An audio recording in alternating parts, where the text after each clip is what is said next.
Hello, everybody, and welcome to the Great Divorce Podcast. I'm recording this episode on the morning of Thanksgiving Day 2025.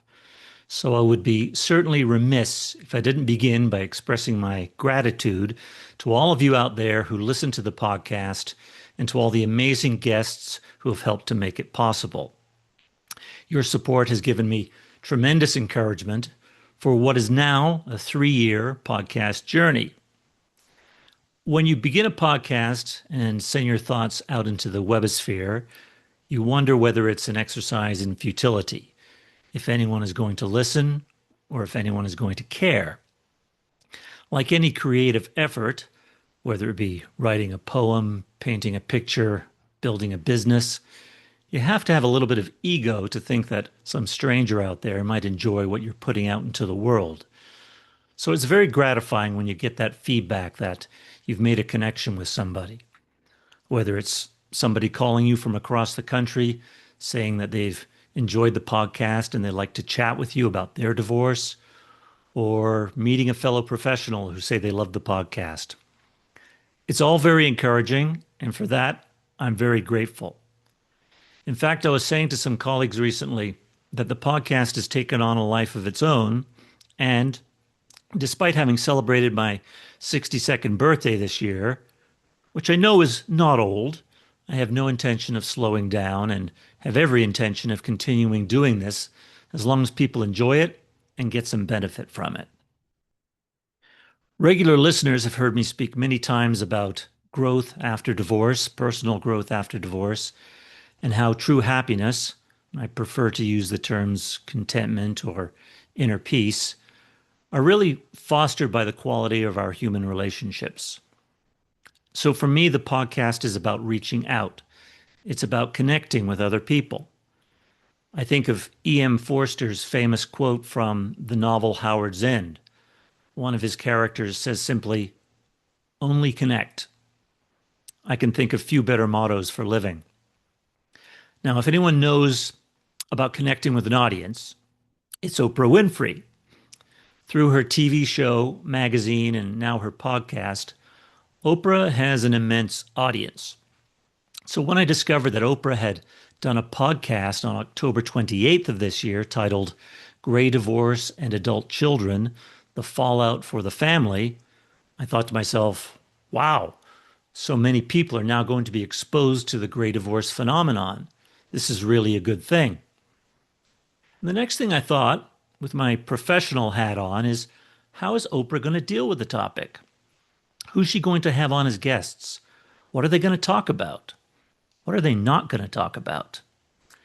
So after watching Oprah's podcast on gray divorce several times, I thought I'd share with you my thoughts about the podcast. You might want to listen for yourselves to see if you agree. The show was done in front of a live audience in New York City. I estimate the audience was about 50 people and that 90% of the audience was female. More on that later. I was very happy to see Susan Brown, the co-director of the National Center for Family and Marriage Research at Bowling Green State University, was one of the invited experts. Susan coined the term gray divorce and has really catalyzed the national discussion on gray divorce through her research over the past 15 years. Another panelist was family law attorney and mediator Susan Guthrie, who has a long-standing podcast on divorce called the Divorce and Beyond podcast. The third panelist was Lori Gottlieb, a psychotherapist, podcaster, and author of the bestseller, Maybe You Should Talk to Someone. As might be expected, Oprah began the conversation with a general discussion of the key statistics of gray divorce. That the rate of divorce for people over 50s doubled since 1990 and tripled for people over the age of 65.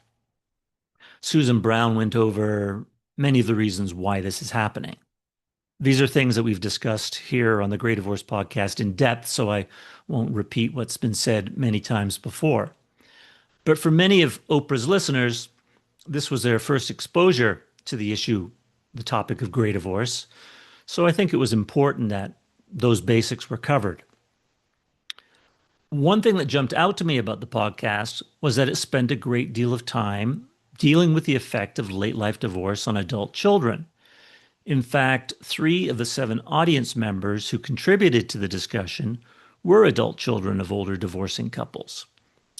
I thought this was great because this is a sadly neglected topic, and I know it's a subject that resonates with people because the most listened to episode of the Grey Divorce podcast was the episode that I recorded with Dr. Carol Hughes, co-author of the book Home Will Never Be the Same Again, a guide for adult children of grey divorce. For me, Carol is the authoritative voice about adult children of grey divorce. I would have loved to have seen her participate in Oprah's discussion. Insofar as Oprah's podcast dealt with older divorcing couples, the conversation focused mainly on the emotional impact of going through divorce later in life and the positive steps many of the women in the audience have made to rebuild their lives.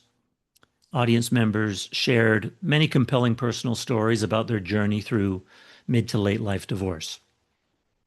Overall, I thought the episode was a useful introduction to the population at large on the phenomenon of grey divorce, and I appreciated the emphasis on building a good, happy, meaningful life after grey divorce. How many times have I said on this podcast that there is life after divorce? Most of all, though, I did think the podcast was most compelling in its focus on adult children of grey divorce, which is both good and bad.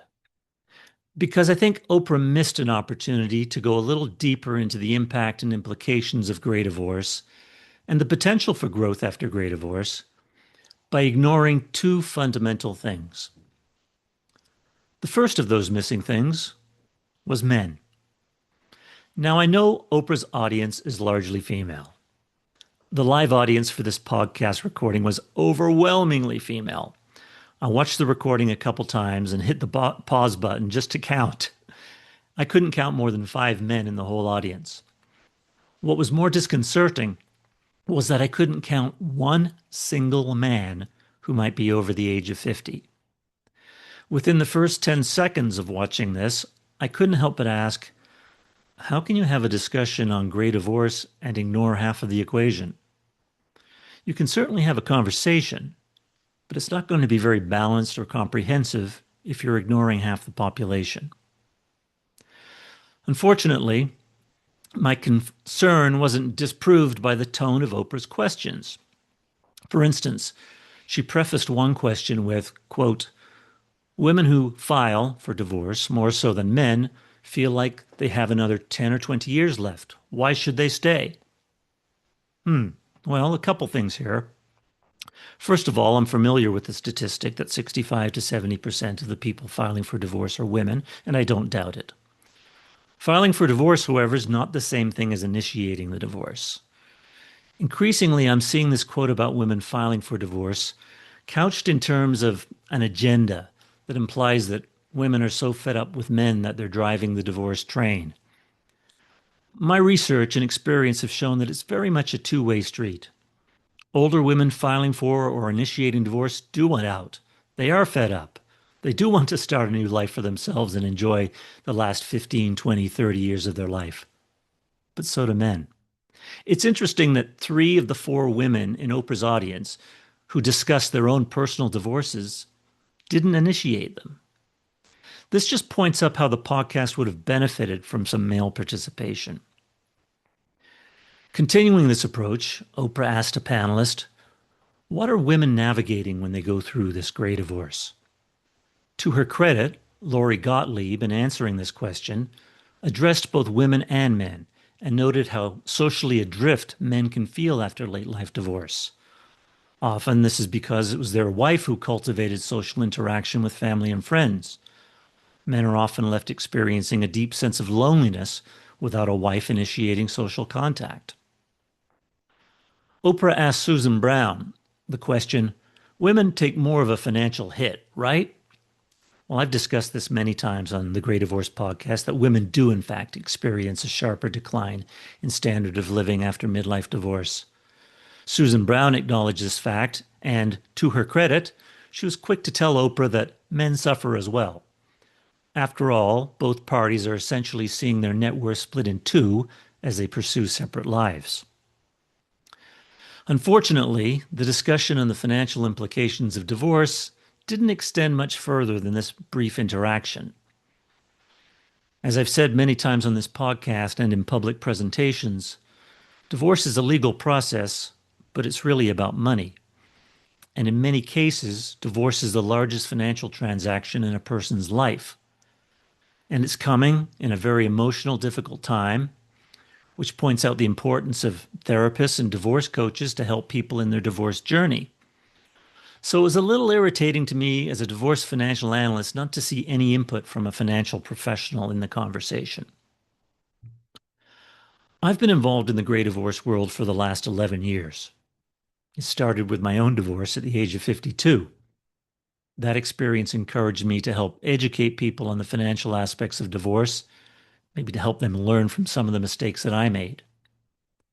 Most of the people reaching out to me are women. Around 70% of my divorce consulting clients are women, and 60% of my investment and financial planning clients are women, or women-led households. I think women are more likely to seek advice than men, and in my profession, they may feel that they have not been well served by their previous old-school financial advisors who may have given more attention to their husbands or even ignored them completely. Consider also that women are certainly not ignored in the gray divorce conversation. Oprah's podcast is illustrative of this. Consider that 67% of all certified divorce financial analysts are women. More than 75% of marriage and family therapists are women. And while statistics aren't precise, it's likely that more than 50% of family law attorneys are women. These professionals exist to serve both women and men. And I would encourage men to do their part, to be a little bit more open and flexible, and to avail themselves of financial, legal, and emotional experts as they navigate the difficult and choppy seas of gray divorce. Getting the important information and education you need before, during, and after divorce will put you on a much firmer foundation as you move into the next chapter of your life. I hope you all have a wonderful holiday season, and until next time, take care. Thanks so much for tuning in to this episode of the Gray Divorce Podcast. To learn more or get in contact with your host, you can visit Andrew's website at transcendretirement.net. Also, please feel free to rate, subscribe, and leave a review wherever you listen to your podcasts. That helps others find the show, and we'd greatly appreciate it. Thanks again for listening, and we'll catch you in the next episode. Information provided is educational only and should not be construed as legal or tax advice. Each situation is unique and should be discussed with your tax or legal advisor prior to implementation. Andrew Hatherley is not an attorney and does not provide legal advice. Information provided is financial in nature. Advisory services offered through Hatherley Capital Management, LLC. Divorce financial analysis services offered through Wiser Divorce Solutions, an affiliated company.